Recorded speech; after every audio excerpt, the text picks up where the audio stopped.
L'homme s'est vendu lui-même. Nous disons parfois qu'un homme se vend ou se livre lui-même au diable. Mais comment l'a-t-il fait?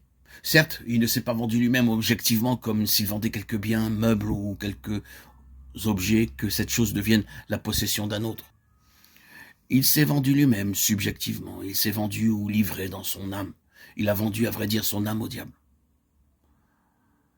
Présentons cela de cette façon. Un jour, quelqu'un est venu frapper à sa porte, et il a ouvert. Et cette personne s'est mise à lui parler perfidement, sous le couvert d'un langage séduisant et en termes alléchants. Et au lieu de claquer la porte au nez de ce visiteur, il l'ouvrit un peu plus et écouta.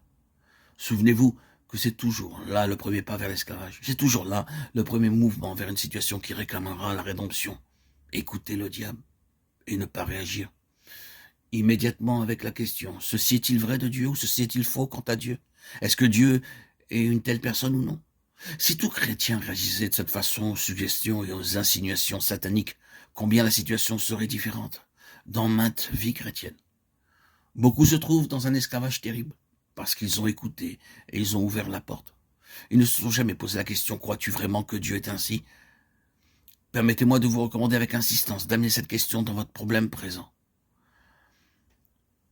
Et de vous dire, est-ce que Dieu est réellement comme cela, dans cette situation que je vis aujourd'hui?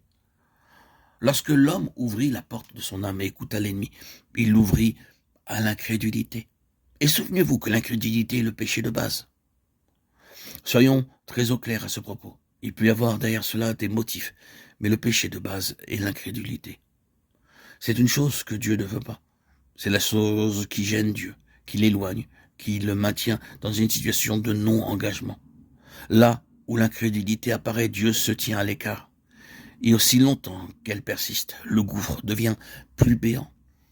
Dieu ne s'engagera jamais là où il y a l'incrédulité. Cela paraît-il élémentaire? C'est quelque chose qui nous poursuit jusqu'au bout. La question de la foi en Dieu est la base de toute notre éducation. Disons-le franchement, la mesure selon laquelle Dieu s'est livré lui-même ou ne se livrera jamais lui-même est la mesure de notre foi en lui. Lorsque l'homme ouvrit la porte de l'incrédulité, Satan introduisit son pied directement dans l'âme de l'homme, de sorte que maintenant l'âme de l'homme, tel qu'il est par nature, est liée aux puissances mauvaises. Et la force de ce lien est l'incrédulité.